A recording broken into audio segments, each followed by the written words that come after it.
Hi again, it's Ingrid here. I would like to show you my next little earring kit that you can do, and that is with fluid art. We will be making little fluid art earrings, this type of thing. And in the kit you will find a little plastic sheet and your gloves, your two-part doming resin, again different to the epoxy resin, where this is just for very thin layers of resin. If you want to do it on the earrings, or you can do it on things like coasters or a tray, that type of thing, this is the resin to use. It's a polyurethane base. Of course, please, you must just adhere to all the safety instructions when you work with resin. So there's that, and I've got a bunch of fluid paints, pre-mixed fluid paints in various colors, oopsie. And then I have some stickers, some mixing sticks, and then your tot glasses that you'll be using for mixing in if you want to, as well as for your resin work. A straw if you want to do a blow technique, also you can use it as well for your resin, and some sandpaper, a couple of pieces of plastic laminate that you can use for swiping. You can also do your paw on there, and then of course your earrings and your blanks. So how does this one work? Let me show you. Out the way. You can obviously work in the lid of your box, but just for the sake of the video we're going to do it on here. So to start with, take your plastic sheet, lay it down, and then what I'm going to do is, we've got various shapes as well available on the shop, so that you can choose whichever you like. I'm going to use one of these, little weed leaf, and it makes a very cute little earring. So the holes there, I've already done the one side, so you can just quickly pop it out. The paint blocks it up. I've done the one side, so I'm going to just show you how to do the other side. So using your traditional Rastafarian colors, black, I'm just going to do, remember it's very small, so you're only going to do a little bit. Not sure if you can see because of the reflection. Try and move that. Black, and then remember, give your bottles a bit of a shake before you use them, so that in case they've been standing for a while. This is called a dip. Some red. Oh, oopsie. Some red.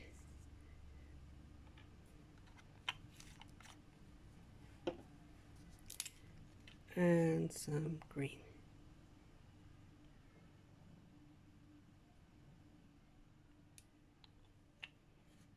That might not be enough, so I'm going to just bring it out a little bit.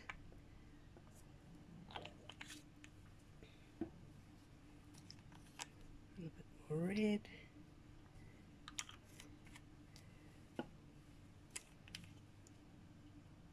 Yellow. And a little bit of black.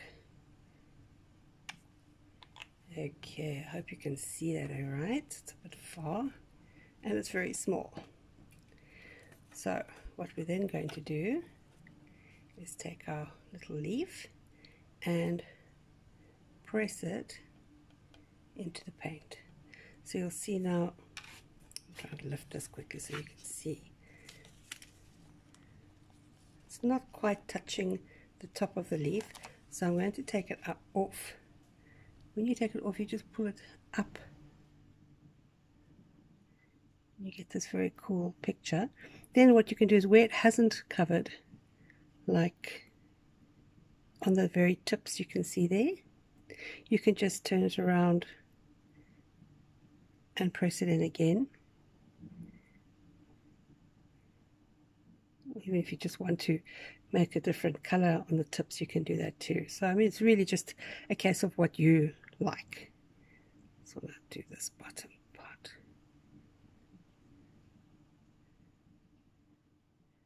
there you have a cool little design. So we'll put that on one side to dry. And as you can see, you use such a little bit of paint that these bottles of paint will last you a very, very long time. So once that is done, I've already done my little unicorn. You can take your unicorn, you can add some stickers to it if you want to. Which I might actually just add a little star. You can use any stickers, so long as it's not those raised ones. Those raised ones are very difficult to cover with resin. So let's just give him a star for his eye.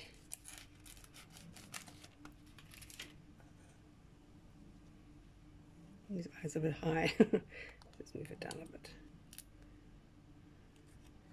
There we go.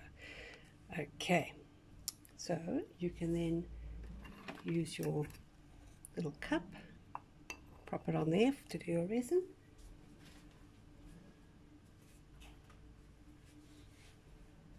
And I'm using a little sheet that comes in as well. I forgot to show you earlier, but that comes in your kit as well. And you can then mix your resin. Now I've just did the previous dot art video, so I do have some resin left over. Basically what you do is, you can see that the syringe is measured out nicely. You only need one line, so you just very gently push the resin out till it reaches that line, and then you take the other half and you push it out till it reaches the same line. Remembering that with resin, you've got to make sure that you've got exactly the right balance of the resin and the hardener. Stir it really, really, really well. Use your safety equipment as well, your mask and your gloves, which of course I haven't got, and the mask I'm not using because I'm trying to explain how to do it. And then we just pour the resin in the middle. Make sure also before you start working that the area that you're working on is nice and flat, because as a self-leveling polyurethane doming resin, it's going to move if it's not flat. So with this one you can see it's nice and thick, and you just push it to the edge. You can even work right around that little hole, push it right up, and there's obviously a chance it may go over the side, but it is made that you push it just to the very edge and it shouldn't go over the side. If it does, that's what your sandpaper is for. You can sand that off. So that's pretty well covered.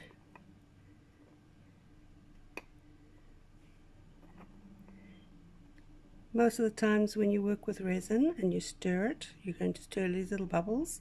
With this resin, what also makes a difference from the epoxy resin is that you don't use a heat gun or flame with it.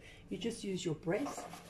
In your box you'll find your straw, and you just don't blow it, but you exhale gently, and that will pop your bubbles.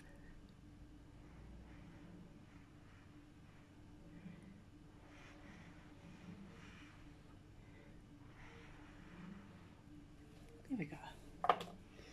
You leave it overnight to dry. Put it somewhere in a room where it's not going to affect you, because it's still going to carry on with the resin fumes. So pack it away nicely so it doesn't worry your lungs or your chest.